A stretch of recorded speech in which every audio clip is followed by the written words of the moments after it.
Welcome to my channel Sound English Academy. This is Ali sir. Today's class present participle এবং জিরান্ডের যে voice change, এই voice change করতে গিয়ে অনেক সময় ছাত্রছাত্রীরা সমস্যায় পড়ে সেই প্রেজেন্ট পার্টিসিপল এবং জিরান্ডের ভয়েস চেঞ্জ।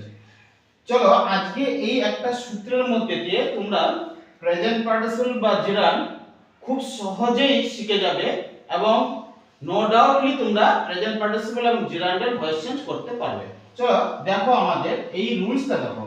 দা উইডো লাইকস পিপল হেল্পিং হার। এই হেল্পিং এটা হচ্ছে প্রেজেন্ট পার্টিসিপল আছে। এই প্রেজেন্ট পার্টিসিপলের ভয়েস চেঞ্জ কিভাবে করব? এইটুকু আমরা শুধু এইটুকু ভাববো আমরা পিপল হেল্পিং হার। ওকে, তাহলে এইটা আমরা এইভাবে সেন্টেন্সটা নিয়ে আসতে পারি। পিপল হেল্পিং হার মানে পিপল হেল্প হার, এটা প্রেজেন্ট ইনডেফিনাইট করতে পারি পিপল হেল্প হার। ওকে, এইটা যদি আমরা ভয়েস চেঞ্জ করি she is helped by people, এই যে এইটার ভয়েস চেঞ্জ করলে হবে হারটা সি হয়ে গেল। সি ইজ হেল্প ভার্বের থার্ড ফর্ম হয়, তারপর বাই যদি আদার্স এই অবজেক্ট হয়, she is helped by people. কিন্তু এইখানে কিন্তু প্রেজেন্ট এটা প্রেজেন্ট ইনডিফিনিট টেন্স নয়, এখানে আইএনজি যুক্ত আছে। তাহলে কি হবে? সি তারপরে is plus ING help by people.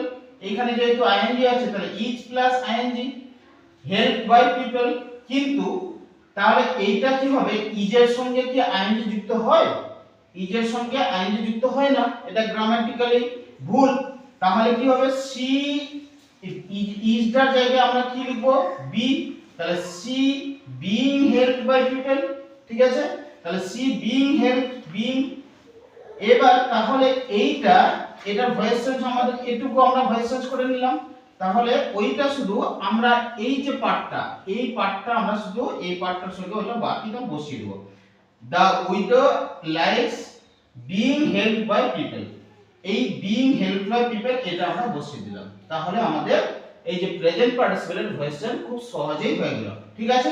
এইভাবে তাহলে এখানে বিং বসালাম কিন্তু এই যে সিটা বসালাম না। কেন সিটা বসালাম না? এই হেল্প বাই পিপল, এখানে এই বিং হেল্প বাই পিপল মানে কি এই সিটা তো দা উইডোটাকে বোঝাচ্ছে বলে। তারপরে দেখো নেক্সটটা তাহলে তোমরা করার চেষ্টা করো। দেখো he is afraid of dogs biting him. তাহলে এটা কি হবে? He is afraid of. এবার এইটুকু আমরা ভয়েস চেঞ্জ করব ওই নিয়মে। তাহলে কি বিং হবে, being B I N G being. তারপরে কি হবে? Beaten by dogs. এই যে সূত্র, এই যে সহজ উপায় হয়ে গেল।